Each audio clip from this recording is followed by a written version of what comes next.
So hi hello friends, ಬನ್ನಿ ಇವತ್ತು ನಾನು ನಿಮಗೆ ತುಂಬ ಸಿಂಪಲ್ಲಾಗಿ ಪುಂಡಿ ಸೊಪ್ಪಿನ ಪಲ್ಯವನ್ನು ಹೇಗೆ ಮಾಡೋದಂತ ತೋರಿಸ್ಕೊಡ್ತಾ ಇದ್ದೀನಿ. ಸ್ವಲ್ಪ ಡಿಫ್ರೆಂಟಾಗಿ ನಾನು ನಿಮಗೆ ತೋರಿಸ್ತಾ ಹೋಗ್ತೀನಿ, ನೀವು ನೋಡ್ತಿರ್ಬೋದು.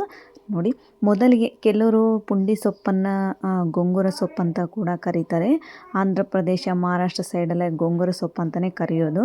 ಮೊದಲಿಗೆ ನಾನಿಲ್ಲಿ ಕುಕ್ಕರ್ನಲ್ಲಿ ಮಾಡ್ಕೊಳ್ತಾ ಇರೋದ್ರಿಂದ 4ರಿಂದ 5 ಗ್ಲಾಸ್ ಆಗೋಷ್ಟು ನೀರನ್ನು ಹಾಕ್ಕೊಳ್ತಾ ಇದ್ದೀನಿ. ನಿಮಗೆ ನೀರು ಜಾಸ್ತಿ ಬೇಕಾದರೂ ಇಷ್ಟೇ ಕ್ವಾಂಟಿಟಿ ಅಂತೇನಿಲ್ಲ. ಜಾಸ್ತಿ ನೀರೇನಾದರೂ ಆದರೆ ನಂತರ ನೀವು ನೀರನ್ನು ಸಪ್ರೇಟಾಗಿ ಬಸಿಬೋದು.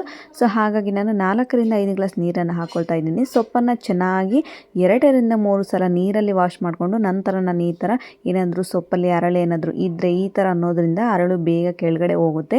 ಸೊ ಹಾಗಾಗಿ ಕೆಲವರು ಸೊಪ್ಪನ್ನು ಚೆನ್ನಾಗಿ ಕಟ್ ಮಾಡ್ಕೊಂಡು ಕೂಡ ಹಾಕ್ಕೊಳ್ತಾರೆ. ನಾನು ಸೊಪ್ಪನ್ನು ಯಾವುದೇ ರೀತಿ ಕಟ್ ಮಾಡಿಲ್ಲ. ನಂತರ ಚೆನ್ನಾಗಿ ಮಸಿತೀನಲ್ವಾ ವಿಸಿಲ್ ಆದಮೇಲೆ, ಸೊ ಹಾಗಾಗಿ ನಾನು ಯಾವುದೇ ರೀತಿ ಸೊಪ್ಪನ್ನು ಕಟ್ ಮಾಡಿಲ್ಲ, ಡೈರೆಕ್ಟಾಗಿ ಹಾಕ್ಕೊಳ್ತಾ ಇದ್ದೀನಿ.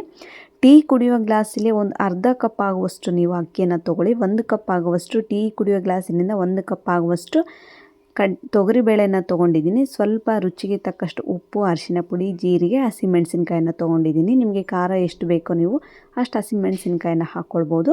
ನೆಕ್ಸ್ಟ್ ಇದಕ್ಕೆ ನೀವು ಬೇಕಂದರೆ ಜೋಳದ ನುಚ್ಚು ಕೂಡ ಹಾಕ್ಕೊಳ್ಬೋದು ಅಥವಾ ಗೋಧಿ ನುಚ್ಚು ಕೂಡ ಹಾಕ್ಕೊಳ್ಬೋದು.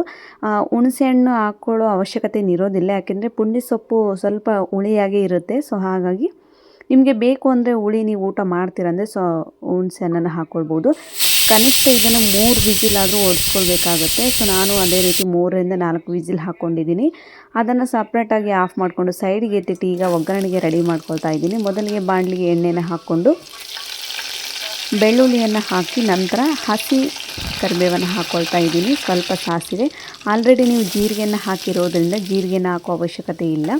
ಈರುಳ್ಳಿಯನ್ನು ಹಾಕ್ಕೊಳ್ತಾ ಇದ್ದೀನಿ. ಸಾಧ್ಯ ಆದಷ್ಟು ನೀವು ಪುಂಡಿ ಸೊಪ್ಪಿಗೆ ಎಷ್ಟು ಈರುಳ್ಳಿನ ಕಟ್ ಮಾಡ್ಕೊಂಡು ಹಾಕ್ತೀರೋ ಅಷ್ಟು ಟೇಸ್ಟಿಯಾಗಿ ಬರುತ್ತೆ. ಸೊ ಹಾಗಾಗಿ ನಾನು ಕೂಡ 3ರಿಂದ 4 ಈರುಳ್ಳಿನ ಚೆನ್ನಾಗಿ ಕಟ್ ಮಾಡಿಕೊಂಡು ಇದು ಚೆನ್ನಾಗಿ ಡೀಪಾಗಿ ಫ್ರೈ ಆಗುತ್ತೆ. ಗ್ಯಾಸನ್ನು ಲೋ ಫ್ಲೇಮಲ್ಲಿಟ್ಟು ಇದನ್ನು ಲಿಡ್ ಕ್ಲೋಸ್ ಮಾಡಿ ಅದು ಡೀಪಾಗಿ ಫ್ರೈ ಆಗುತ್ತೆ. ನೆಕ್ಸ್ಟ್ ನಾನು ನಿಮಗೆ ತೋರಿಸ್ತಾ ಇದ್ದೀನಿ. ನೋಡಿ, ನಿಮಗೆ ನೀರು ಬೇಡ ಅಂದರೆ ನೀವು ಚೆನ್ನಾಗಿ ನೀರನ್ನು ಸಪ್ರೇಟಾಗಿ ಬಸ್ಕೊಂಡು ಬಿಡಬೇಕು. ನಂತರ ನಾನು ಚೆನ್ನಾಗಿ ಮಸಿತಾ ಇದ್ದೀನಿ. ನೀವು ನೋಡ್ತಿರ್ಬೋದು, ಚೆನ್ನಾಗಿ ಮಸ್ಕೊಳ್ಬೇಕು.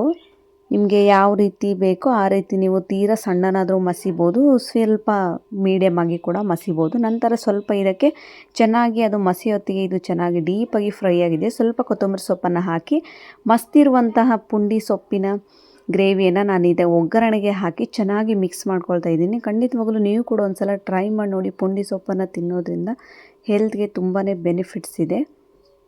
ನೀವು ಕೂಡ ನನ್ನ ಚಾನಲ್ನ ಹೊಸದಾಗಿ ನೋಡ್ತಿದ್ರೆ ದಯವಿಟ್ಟು ನನ್ನ ಚಾನಲ್ಗೆ ಲೈಕ್ ಮಾಡಿ, ಶೇರ್ ಮಾಡಿ ಹಾಗೂ ಸಬ್ಸ್ಕ್ರೈಬ್ ಮಾಡಿ. Thank you.